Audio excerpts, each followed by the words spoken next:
Uncharted: The Lost Legacy is the 5th and presumably final game in Naughty Dog's franchise. That is, if you don't count the one on the Vita, Uncharted Gwent, or the board game that no one bought in real life, not even in the zombie apocalypse.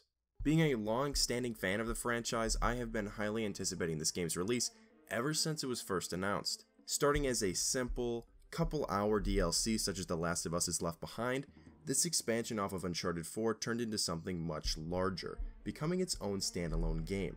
And while it isn't able to do anything groundbreaking moving this franchise forward, it is able to deliver yet another incredibly entertaining experience with bombastic action, dynamic characters, unreal looking vistas, solid gameplay, and perhaps the greatest set piece in any Uncharted game to date.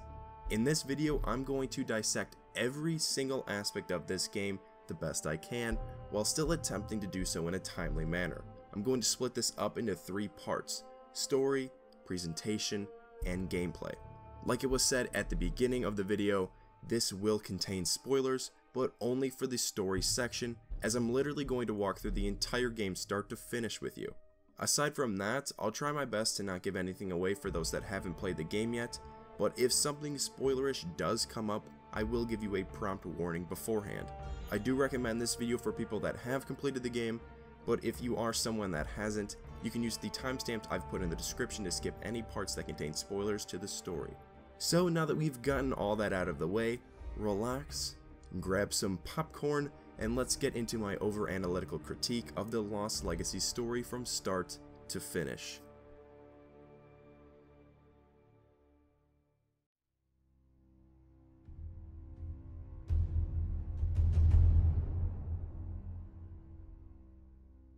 The Lost Legacy begins unlike any Uncharted game before it. Usually starting with a big action set piece or spectacle, The Lost Legacy starts on a much calmer note.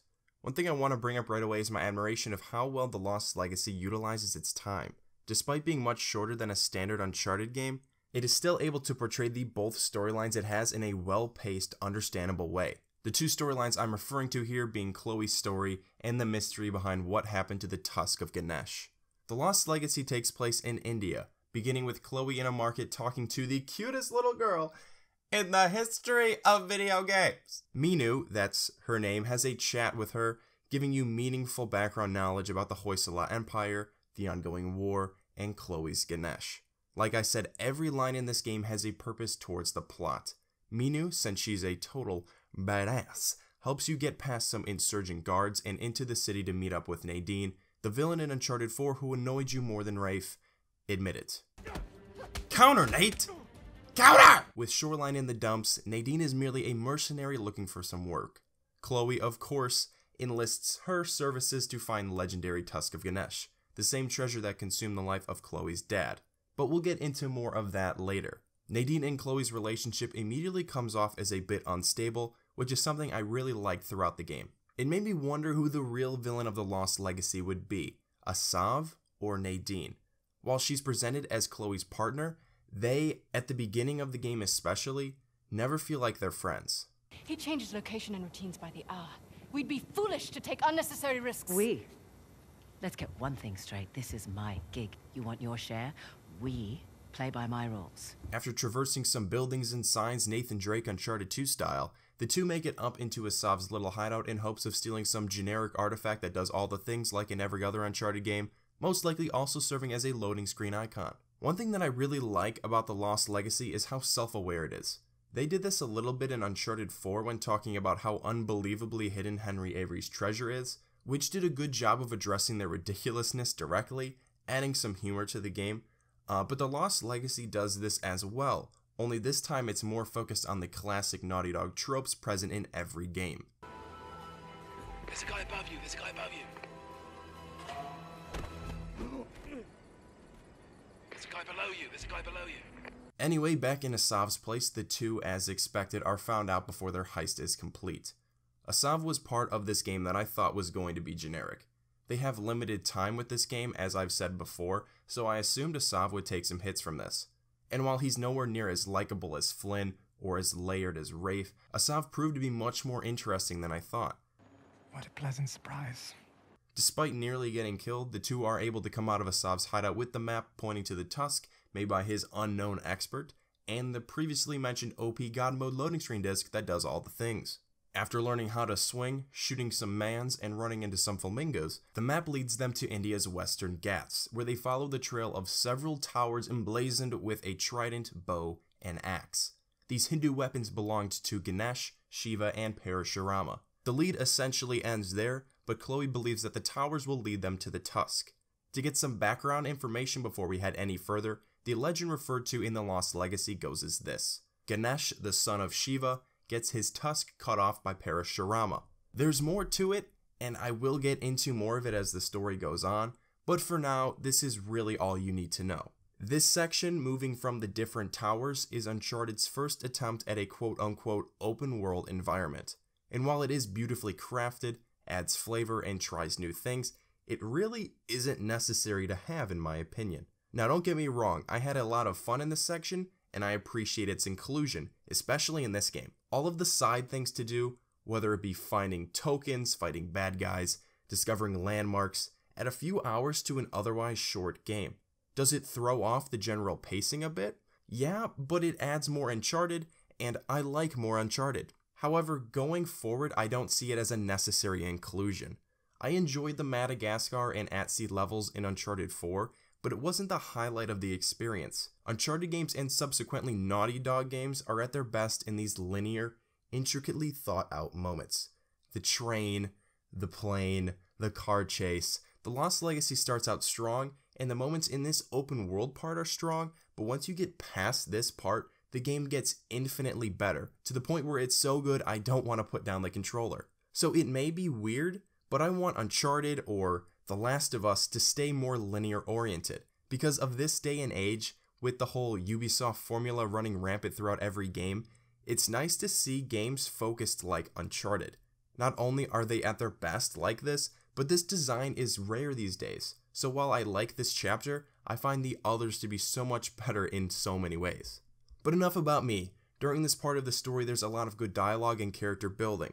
Upon opening the valve at the top of each tower, Chloe and Nadine discuss a wide variety of topics, such as how Nadine is coping with the loss of Shoreline, and how Chloe got her Ganesh. Nathan and Sam Drake are also brought up, which, granted, doesn't amount to much all things considered.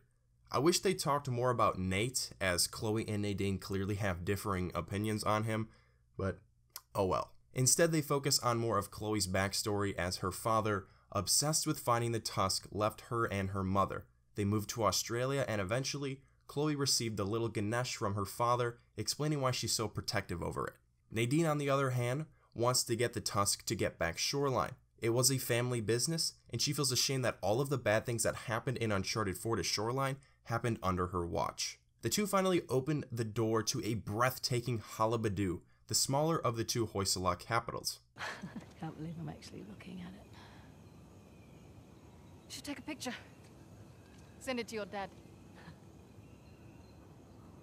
Great idea. What? You one of those cultures who can't work a computer? Just take the picture. Show it to him in person then. No, it's just a few decades too late for that. Oh look, Nadine has a soul. We learn Halabadu's emperor supposedly left the city unguarded, leaving it to be easily conquered by Persians who were looking for the Tusk, but to no avail. This was originally thought out to be out of vanity, but it is soon discovered that this was not the case. Where the hell's the Tusk? I don't know, none of this makes any sense. Yeah, it does. The Hoysala sent us on a fool's errand.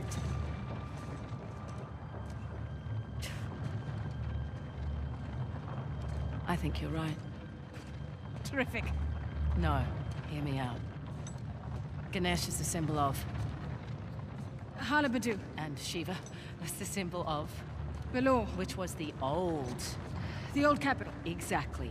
What if the king built this spectacular city, and it was a wonderful target for the Persians? And the old capital was forgotten. So this whole city was a decoy. What if they let it get plundered to protect Balor? And their treasure.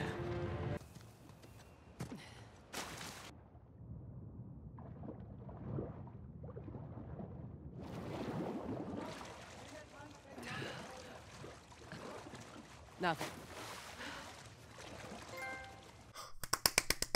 On the way to Balur, our good old friend Asav runs into them, and in true douchebag fashion proceeds to kick the crap out of you and even Nadine.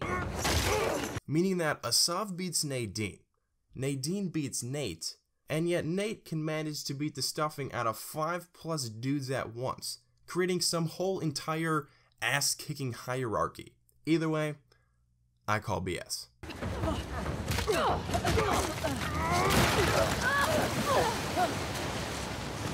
Grab onto something! What? Anything!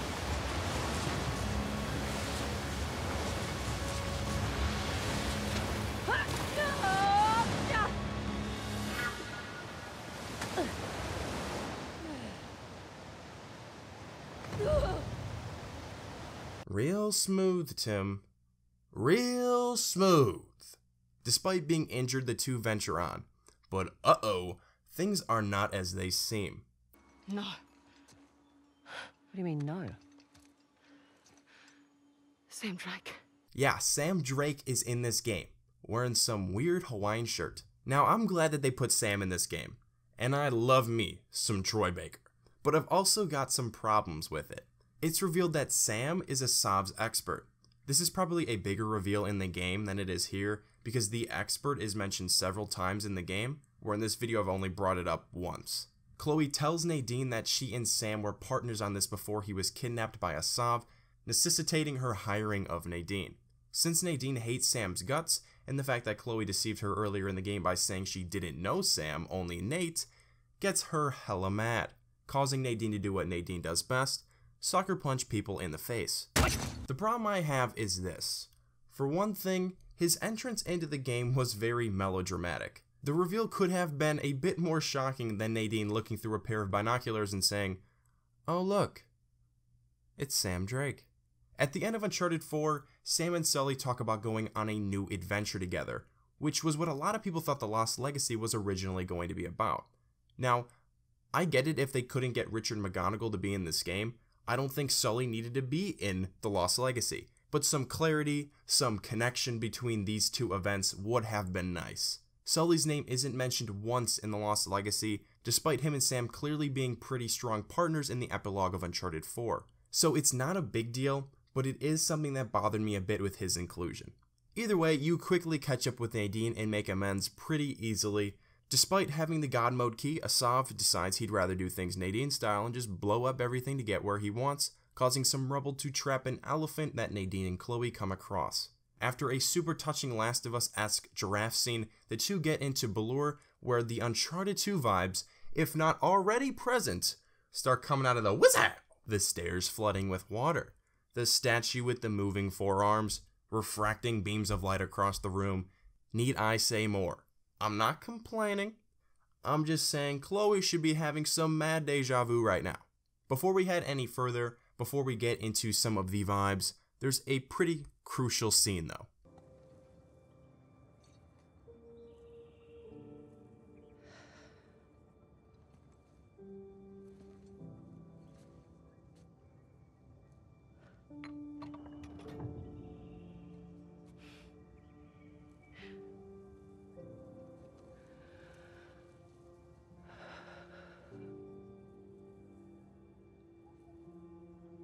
Dad was here.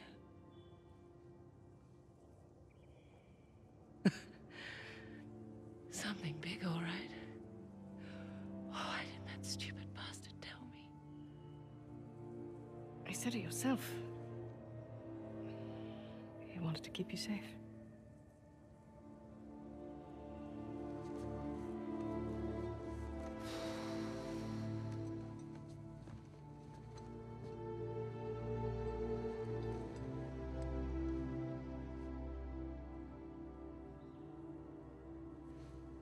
I can't let Asav get that tusk.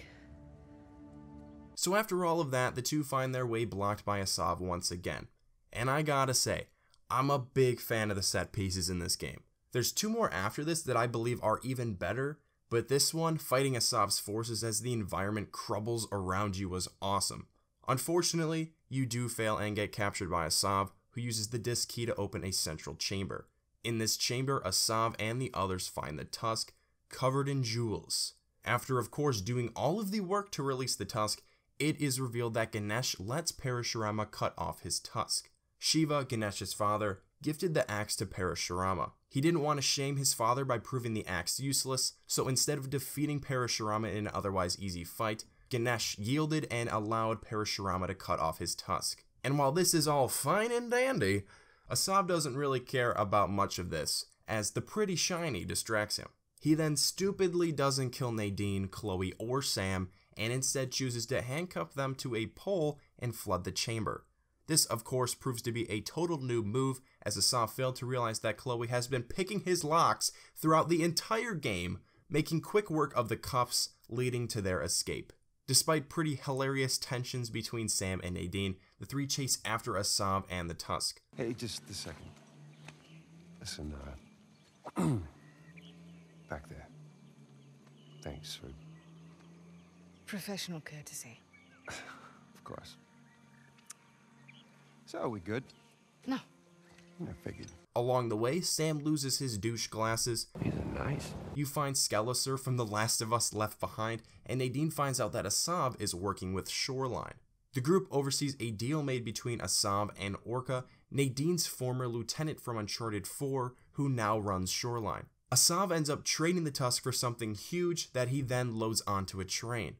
This to me was a pretty funny reveal. I remember playing the Uncharted 4 multiplayer beta way over a year ago, and I remember thinking that Orca and that other dude that dies on Avery's ship were going to be actual characters. They weren't really in Uncharted 4, but the connection made here, I don't know, I just found it amusing. Hey, whoa, wait. A lot of playing, guys. Like I said, there's over a couple dozen guys in there. Relax. You'll live longer. I am so proud. What just happened? Anyway, after hitting the helicopter with a few RPGs, you are able to attach your rope to the chopper, climb up onto it, thrust open the door, and take down Orca. Before he gets drop-shotted by Nadine, he reveals what he sold the tusk for. A massive bomb Asav plans to detonate in the capital city and kickstart the revolution. This is not our fight. You said so yourself. Even if you catch that train, what happens? Disarming the bomb is impossible. You're right. Good. Good, so we'll call the authorities This and... isn't our fight. It's my fight. That bomb detonates in the city. It'll spark civil war. I can't walk away. I'm tired of walking away. You'll die. I can live with that. Hey. Save my share of the tusk, okay? Just in case, right?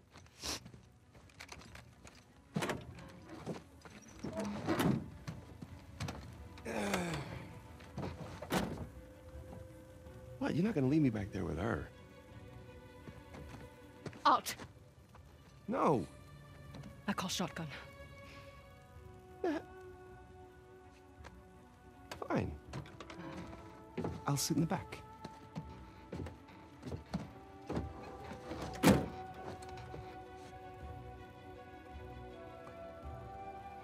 What?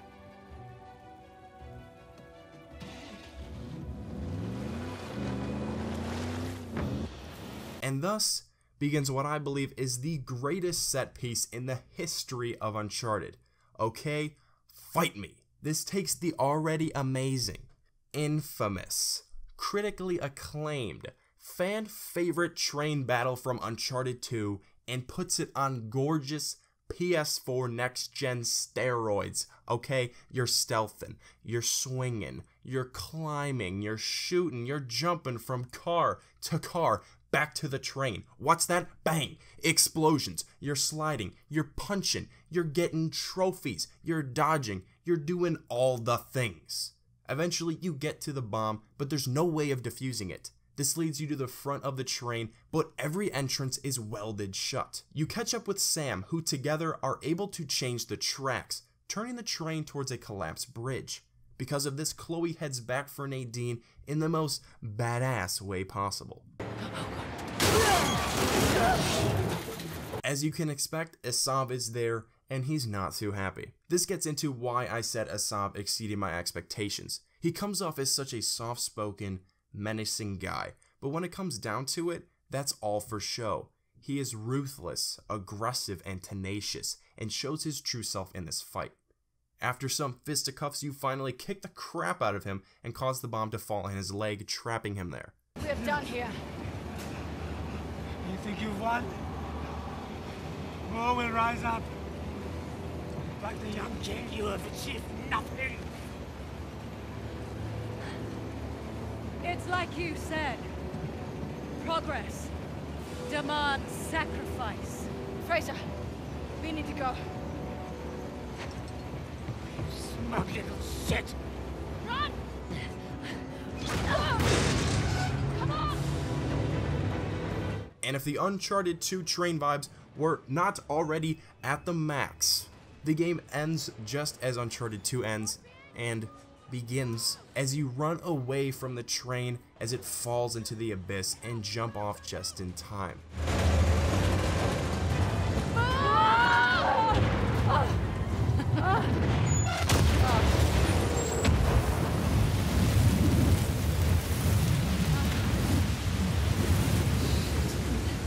Could you possibly start climbing? Safe with the tusk in hand, the three reminisce on their perilous journey in true Uncharted light-hearted fashion. Surely the Ministry of Culture will give us a generous finder's fee. Right? Partner? Elbow. You guys are hilarious. Ministry of Culture. Oh my God, you're serious. Guns close doors to the system, yeah. When we say we're not with them, we solid and we don't need to kick them. So beautiful!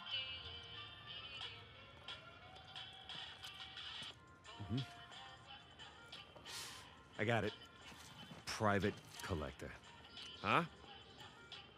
Just hear me out for a second. I understand taking the moral high ground, and that's great. It really is. I am completely on board for that. But if we could just... Don't ruin the moment.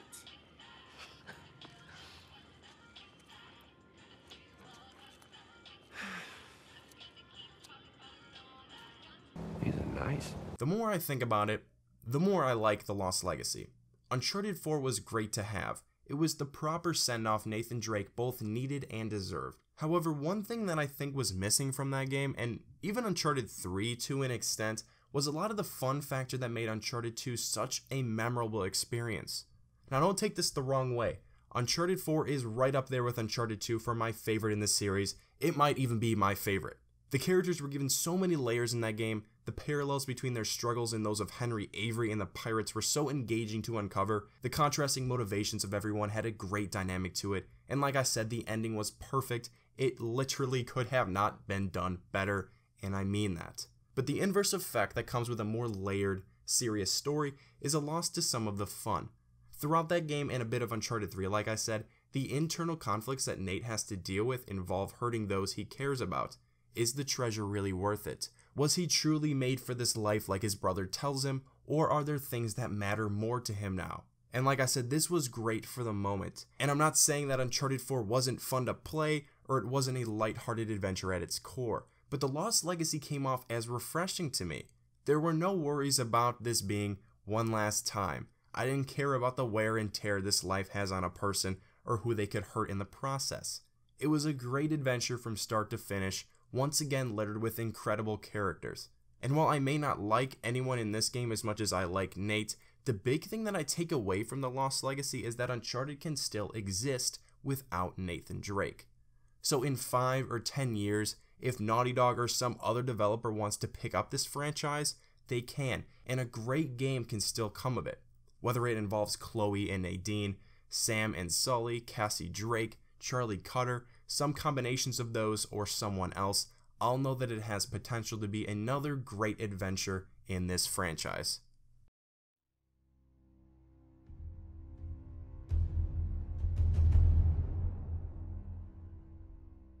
I think it's safe to say that anyone and everyone who takes one look at this game can say it's pretty.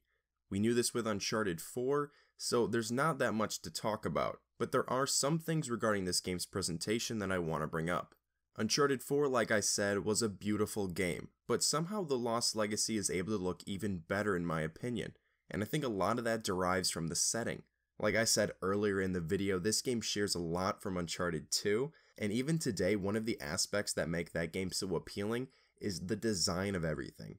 In The Lost Legacy, all of the giant Hindu structures and statues that are brushed into these environments give them so much personality. So, while a game like Uncharted 4 had great graphics, the whole pirate theme in the jungles and stuff didn't add as much to the setting as much as it did in Uncharted 2 or in this game. Time and time again, The Lost Legacy puts you in the middle of these spectacles that you just have to stop and look at, not only because the graphics are good, but because the areas are designed so creatively. And again, just like in Uncharted 4, these areas manage to look great when they're being destroyed too. Explosions, fire, destruction, and gunshots are all hyper-realistic. The sound design in this game is punchy and loud and big action sequences. Bam! Down for the count. But yet soft and ambient for those lighter moments as well. Henry Jackman is the composer again for this game, and while there are a lot of tracks that are unfortunately stripped right out of Uncharted 4, Oh, damn it! Wait up! I'm fine! Go!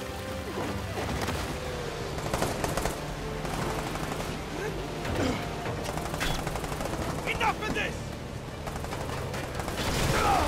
there are some new ones that fit the tone and location in the moments that need it, which is an aspect that is more important than most people realize. Uncharted is also known by many as a bit of a movie at times, and this is no exception. The cutscenes in this game are rendered in real time again, making them flow seamlessly with the gameplay. The facial animations from flamboyant to subtle are all done so well, which makes these characters feel like real people. And as always, the production value in these are great. The soundtrack, the camera angles, and voice acting all flows together perfectly, which isn't even a surprise at this point looking at Naughty Dog's track record, but I think it's even more impressive when you look at the time spent developing this game. Don't! The excellent presentation doesn't end there though. Scattered throughout The Lost Legacy, there's an attention to detail that just isn't matched by any other developers. When getting back into the Jeep after climbing out, characters will continue the previous conversation they were having, making sure you didn't miss any dialogue. He'll use it to rally people to his cause, wave it in the government's face. Just like all the other times. One sec.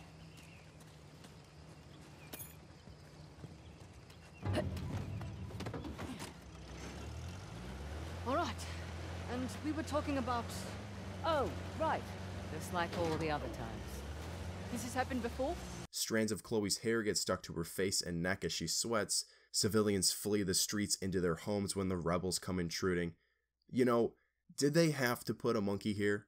Was it necessary for Nadine to knock into the lamp as she walks by? Do characters need to pull you away when you're going in the wrong direction? Do they need to touch walls as they pass by it or stumble after a big fall? Did they need to include a sea turtle? No, but they did, and it's these little touches that make these games so palpable. And just like there was in Uncharted 4, I'm sure after I play the game twice, 3 times even, I'll still be finding little details that I hadn't noticed before, and it's this level of attention to detail that makes Naughty Dog the best developer in gaming right now. Alright? Take notes, people.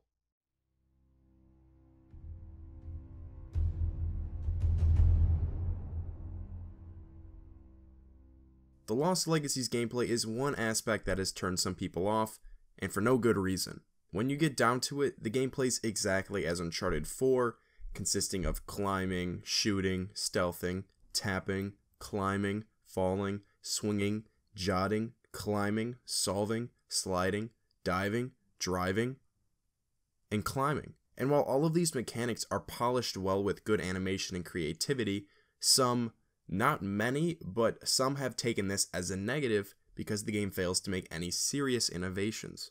As you can probably already tell, I find this criticism to not only be baseless and unnecessary, but unfair and completely stupid. I have several problems with this complaint. First of all, I think many of these reviewers forgot what this game's purpose was when they reviewed it. The Lost Legacy was meant to be a short, 3 or so hour DLC experience preceding the events of Uncharted 4. So to go around and criticize The Lost Legacy for being similar to the game it's expanding off of is ludicrous. I can get behind the hate of the multitude of Call of Duties and Assassin's Creeds being the same, but this is different. Not to mention, how is its similarity supposed to be a setback? The Lost Legacy plays exactly like Uncharted 4, and Uncharted 4 is one of the most, if not the most, critically acclaimed game from 2016. So, how is this a bad thing? I would even go as far as saying that The Lost Legacy is more fun to play than Uncharted 4. Not only is the setting and set pieces more enjoyable for me, but the few additions that The Lost Legacy brings to the table are welcomed additions. The Silent Pistol makes stealthing infinitely more fun, but never feels overpowered. In order to obtain it, you'll have to find it by lockpicking one of the many lock boxes scattered throughout environments. Typically there are enemies surrounding them, and even if you do manage to pick it without being seen, you never know what's going to be inside. Once you do have one, the game rewards you as stealth becomes much easier, but not to the point where it's broken. The pistol's reticle makes shooting at a distance nearly impossible, and on some enemies with helmets or body armor, even if you do manage to land a headshot, they won't die. This finally makes stealth a fully fleshed out system, and that can be seen as an addition to the series on its own. Uncharted has slowly moved towards more stealth gameplay ever since Uncharted 2, and The Lost Legacy is the game that cements it as an option of combat. This breaks up constant shooting you'd have to do in previous games, where in many instances you needed to go into every encounter guns blazing. Lockpicking is also new, which granted doesn't add much overall, but it does bring more challenge to both combat and exploration. So does The Lost Legacy add a ton of new gameplay mechanics? No, but it didn't have to. The story, presentation, everything about this game was on par with any other Uncharted before it, and that's all I ask from a game like this. It was actually more than what I was expecting in a lot of ways. I see this focus on the similarities between Uncharted 4 and this game to be an issue because it causes people to stray away from the actual problems this game has. Instead of focusing on adding more and more mechanics every single time, I'd much rather have Naughty Dog perfect those already included. For example, the fist fighting in this game is super awkward. Yes, the animations for partner takedowns are cool, but overall the melee combat isn't very refined, which is odd to me considering how good it was in Uncharted 3. In that game, you could counter punches, grab people and toss them across the room, pick up things like bottles or bricks lying around the environment and hit people upside the head with them. They also mixed in brutes as these mini boss battles. And while that melee combat wasn't up to par with a Batman Arkham game or anything, it was still much better than what we see in Uncharted 4 and subsequently The Lost Legacy, where you can only roll away to evade punches by pressing circle or throw a punch by hitting square. It's a change that I didn't get back then with Uncharted 4, and I still don't get now. Fights with Nadine in Uncharted 4 and now with Asav in The Lost Legacy, especially the first one, just feel off. Another issue I have is the AI in the game. Naughty Dog has been known for having dumb AI at times, which admittedly they've gotten better at, but there are times in The Lost Legacy where this stuff is noticeable, primarily when you get spotted. Enemies always say they'll check out your location, but then just stand there like idiots. Getting tired of this. We have movement. I will cover you. Toadies, please. Spotted something. Check it out. Got it. What did you find? Nothing. We are okay. This makes the game too easy as there's rarely a penalty for initially getting spotted. And lastly, just as a side note, I'm not a fan of the spotting system. I get the point of having it, but it just turns into aim down sights and spam the left stick. Don't lie. I know you do it. Are these problems that big? No, but the fact that other people gloss over them when discussing the issues with this game annoys me. If you look at Uncharted 1 and 2, what's the big difference between them? When you think about it, there's no big new feature that made Uncharted 2 so great. Naughty Dog took the formula that they made with Uncharted 1 and improved everything around it across the board.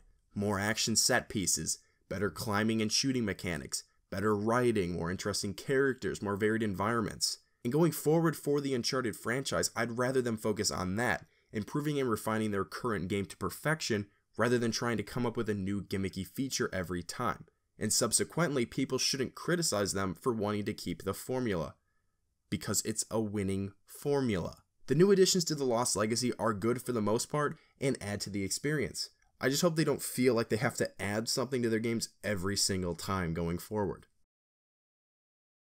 Uncharted: The Lost Legacy is exactly what I wanted. It manages to be up to the caliber of a brand new, fully featured Uncharted game with excellent writing, acting, environments, and set pieces, while still remaining a smaller DLC experience at heart. Uncharted: The Lost Legacy is a great game, and not only in its single player, but multiplayer and survival game modes as well, imported from Uncharted 4. Like all others in the series, you'd be doing yourself a disservice for having a PS4 and not owning it. These games are truly one of a kind.